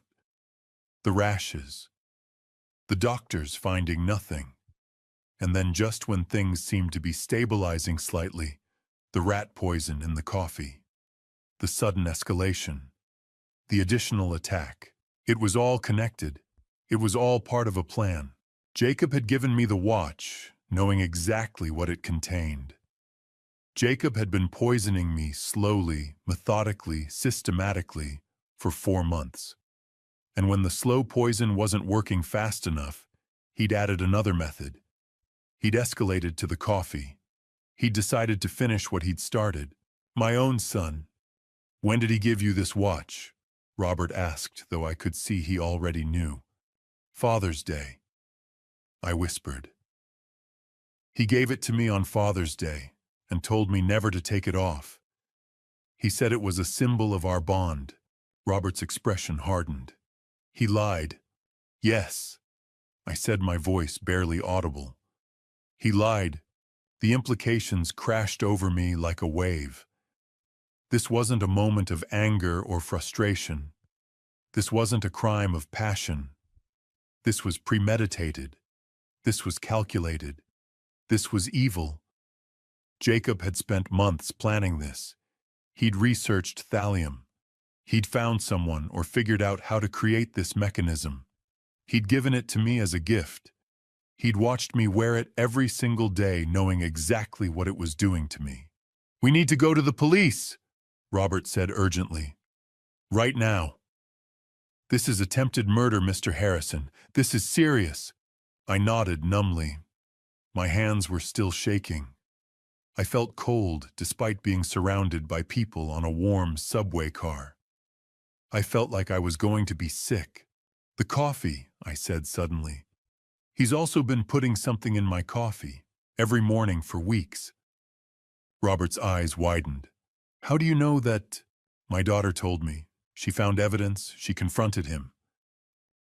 "Then this is even more serious," Robert said. "This is a pattern. Multiple attempts. This isn't a one-time thing. This is someone who's committed to seeing you dead." The word "dead" hung in the air between us. That's what Jacob wanted. That's what all of this had been working toward. My death. "Jacques," I said, and I could hear the pain in my own voice. "Why would he do this?" "I don't know," Robert said. "But right now the why doesn't matter. What matters is stopping him from trying again." I stood up, my legs unsteady beneath me. The subway car swayed, or maybe it was just me. Everything felt unreal, like I was watching this happen to someone else. "Let's go," I said. "We'll go to the police." Robert stood too, holding the watch carefully in a small plastic bag he'd produced from his pocket. A jeweler's habit, I suppose. He tucked it away safely. "Do you have your phone?" he asked. I did. I pulled it out with shaking hands. "Call 911, Robert said. "Tell them you've been poisoned. Tell them you have evidence. Tell them you need to file a report for attempted murder." I looked at the phone in my hand. I looked at Robert. I looked at the other passengers on the subway car, all of them going about their normal lives, unaware that my entire world had just exploded. My son wanted me dead. That was the reality I had to accept now. Jacob Harrison, the man I'd raised, the man I'd provided for, the man I'd loved, he wanted me dead badly enough to go through months of careful planning, research, and execution. He wanted my death so much that he was willing to risk getting caught. I thought about Sarah, brave Sarah, discovering the rat poison and confronting him. I thought about all those months of doctors and tests and confusion. I thought about how close I'd come to actually dying without ever knowing why. "Let's go," I said, my voice steady now. Anger had replaced the shock. Determination had replaced the confusion. "Let's go to the police. Let's make sure he never has the chance to hurt anyone else ever again." As we exited the subway car, I made the call. My voice was calm. My hands had stopped shaking. I knew exactly what I needed to do now. And for the first time in months, I felt like I might actually survive. Before I reveal what changed everything, pause for just a second and let me know you're still here. Comment "watch" if you're listening closely, or simply type 1 if you're staying with me through this moment. What happens next shifts the entire story. Also, a quick note before we continue: the next part includes dramatized elements and adapted details for storytelling and educational purposes. If you'd rather not hear that portion, you're welcome to step away now. Michael decided to go straight to the police station, without any hesitation. Robert was beside me every step of the way. We exited the subway and hailed a taxi, Robert carefully clutching the plastic bag containing the watch and the vial. Neither of us spoke much during the ride. There wasn't really anything to say. Everything that needed to be said had already been revealed on that subway car. Now it was time for action. Now it was time for the authorities to take over. The precinct was busy when we arrived. Officers moving in and out, phones ringing constantly, the normal chaos of a police station on an average afternoon. I approached the front desk, and the officer there looked up from her computer. "I need to report a crime," I said, and even I could hear how strange my voice sounded. I've been poisoned. My son tried to poison me. The officer's eyes widened slightly. Have a seat, sir. Let me get someone for you. Within minutes, I was in an interview room with Detective Maria Santos, a woman in her 50s with sharp eyes and a notebook. She listened carefully as I told her everything. I started from the beginning. The watch on Father's Day. Jacob's insistence that I wear it constantly. The nausea starting exactly 1 week later. The months of doctors and tests finding nothing. The escalation with the rat poison in the coffee. Sarah finding the evidence. Robert discovering the mechanism inside the watch. The thallium. Detective Santos wrote everything down meticulously occasionally, asking clarifying questions. When I mentioned Sarah, she made a note to contact her as well. Do you have the watch? She asked. I gestured to Robert, who carefully removed it from the plastic bag and placed it on the table between us. Detective Santos stared at it, then looked at me. This is extraordinary, she said quietly. I've been a detective for 23 years and I've never seen anything like this. It's extremely sophisticated, Robert added. I've been working with watches for 40 years, and I can tell you this required significant skill and knowledge to construct. Someone spent considerable time planning this. Can you document what you've observed? Santos asked Robert. Of course, Robert replied. I can provide a detailed analysis of the mechanism and the vial. I can testify about it if needed. Santos nodded and made more notes. She called another officer into the room. I need this watch secured and sent to the lab. Evidence collection. This is potentially a poisoning case. Over the next 2 hours, I underwent a blood test. A nurse came in and drew samples. Detective Santos explained that they would analyze my blood to determine the concentration of thallium in my system and how long it had been accumulating. Your blood work will help us establish a timeline, she said. It will show exactly when the poisoning began and how much you've been exposed to. It's crucial evidence. She also took detailed statements from both Robert and me. Robert provided his professional assessment of the watch mechanism in writing. He explained the micro-perforations, the sophisticated design, the deliberate construction of the delivery system. This wasn't thrown together quickly, Robert told Detective Santos. This was planned carefully. Someone researched this. Someone learned how to do this. This took time and intention. Santos nodded grimly. We'll need to bring your son in for questioning. Do you know where he is right now? He should be at home, I said. Our home. Oh, we'll handle that, Santos said. In the meantime, I'm going to be applying for a search warrant for his room and any personal items. We need to look for the source material. We need to find out where he got the thallium. We need to document everything. She paused, looking at me directly. Mr. Harrison, I have to tell you, if our analysis confirms what you're describing, if we find thallium in your bloodstream at levels consistent with the exposure you've described, this is a serious crime. Attempted murder. Possibly with premeditation. You're going to be an important witness in this case. I understand, I said. Hakiwan, we're also going to need to interview your daughter, Santos continued. The one who discovered the rat poison, Sarah. Her name is Sarah, I said. She was very brave. She confronted Jacob about it. She chose me over her brother. Santos made a note. We'll need to talk to her as well. She's a witness to the second attempt. The process took hours. Questions, answers, clarifications, documentation. By the time we finished, the sun was beginning to set outside the police station windows. Detective Santos walked me and Robert to the door. We're taking this very seriously, Mr. Harrison, she said.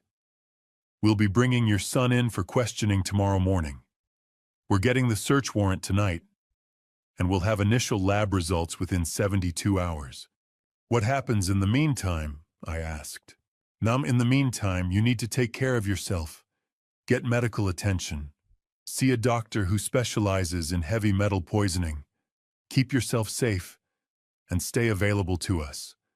We may need you for testimony. As Robert and I walked out of the police station into the evening air, I felt something shift inside me. The fear was still there. The betrayal was still there. The shock was still there. But underneath all of it, there was something else now. Hope. Justice was coming. The system was moving. Detective Santos and her team were going to investigate. They were going to find the evidence. They were going to hold Jacob accountable. Jacob had no idea what was happening. He had no idea that his sister had found him out. He had no idea that a stranger on a subway had discovered his carefully constructed trap. He had no idea that his father had just walked into a police station and provided every detail of his crimes. He had no idea that his time was running out. Very soon the police would arrive at his door. Very soon he would be arrested and questioned and confronted with evidence he couldn't deny. Very soon Jacob would face the consequences of what he'd done, and I would be there to make sure of it. When Jacob discovered that Michael knew everything, he became unhinged. Detective Santos had warned me before I left the police station. We're going to move quickly on this, Mr. Harrison. We have the evidence. We have your testimony. We have the lab confirmation starting to come in. But I need to ask you something important. Do you want to call your son? Do you want to tell him what you've done? I thought about it for only a moment. Yes, I said. I want him to know that I know. Santos nodded. That's your choice. Just be aware that this might prompt him to do something unpredictable. Are you prepared for that? I need to do this, I said. I made the call from my apartment that evening. Sarah was there with me, and so was Robert. They both urged me to be careful to keep the call brief, to say nothing that might escalate the situation further. But I needed Jacob to know. I needed him to understand that his careful plan had completely unraveled. Jacob, I said when he answered. It's Dad. Hey, Dad, he said, his voice careful and controlled. Too controlled, like he was already preparing a story, an explanation. I know everything, Jacob. I know about the watch. I know about the thallium. I know about the rat poison. I know about all of it. There was a long silence on the other end of the line. Dad, I don't know what you're talking about. He started, but his voice had changed. There was a tremor in it now. Fear. The police know too, I continued. I've given them everything. The watch, evidence, your confession to Sarah, all of it. I heard him breathe sharply. Then his voice changed completely. The careful control evaporated. What replaced it was something raw and desperate and furious. You had no right, he said, his voice rising. You had no right to do this. After everything I've been through, after everything I owe. You were supposed to... I was supposed to die, I said quietly. That was your plan. Yes, he shouted. Yes, that was the plan. You're old. You're rich. You don't need the money like I do.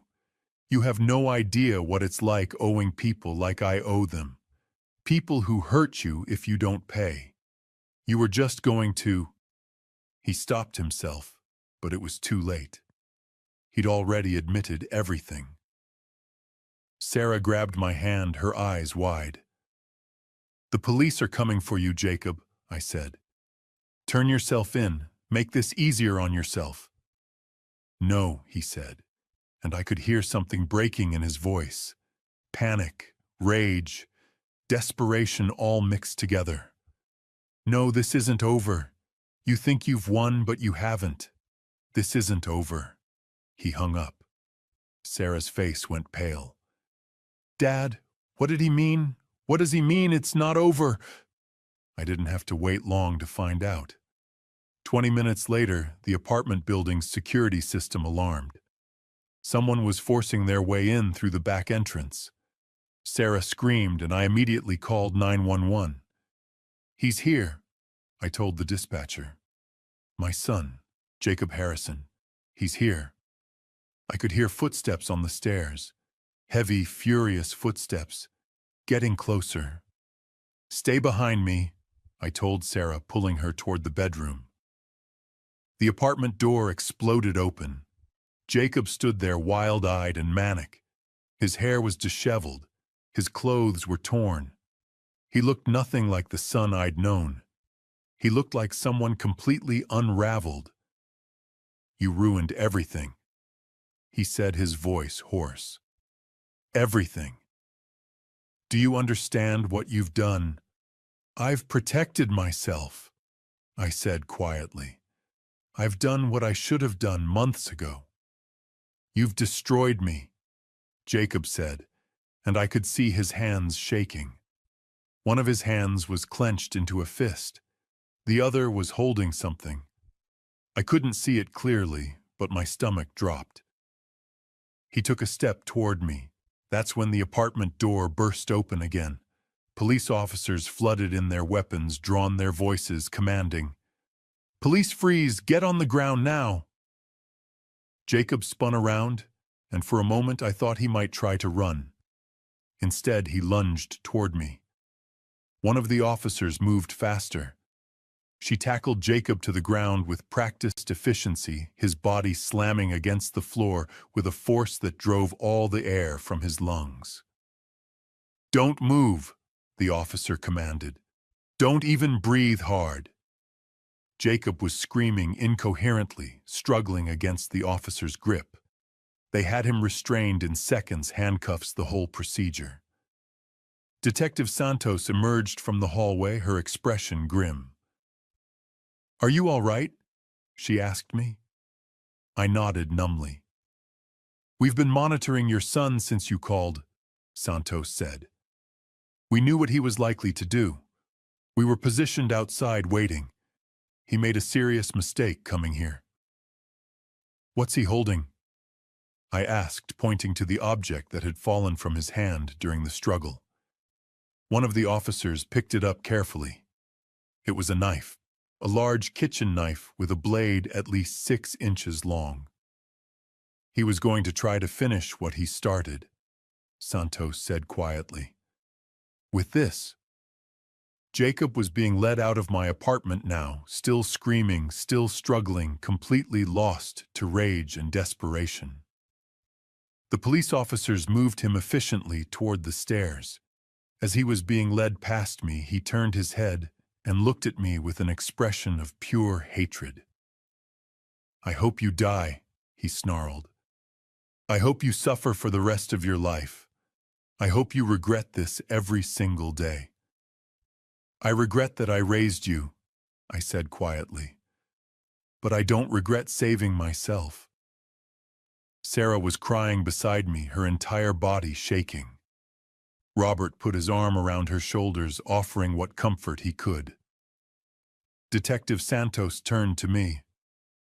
"Your son is now under arrest for attempted murder, attempted homicide, and assault with a deadly weapon. You did the right thing, Mr. Harrison. You protected yourself and your daughter. And now you've protected everyone else from him as well." "Will he go to prison?" Sarah asked, her voice small. "Almost certainly," Santos said. "What he's done, the premeditation, the multiple attempts, yes. He's going to prison for a long time." As the police officers led Jacob away, I felt something release inside me. The fear, the uncertainty, the constant danger, it was finally over. Jacob was in custody. He couldn't hurt me anymore. He couldn't hurt anyone. Justice wasn't just coming anymore. Justice had finally arrived. Justice had finally been served. The trial lasted 3 weeks. Detective Santos presented the watch, the vial of thallium, and the lab results showing poison in my bloodstream. Robert testified about the sophisticated mechanism inside the watch, deliberate, engineered, intentional. The forensic pathologist explained how thallium accumulates over months, causing exactly the symptoms I'd experienced. Jacob's defense crumbled quickly. His own search history revealed he'd researched thallium and poison delivery mechanisms. Text messages showed him calculating life insurance payouts.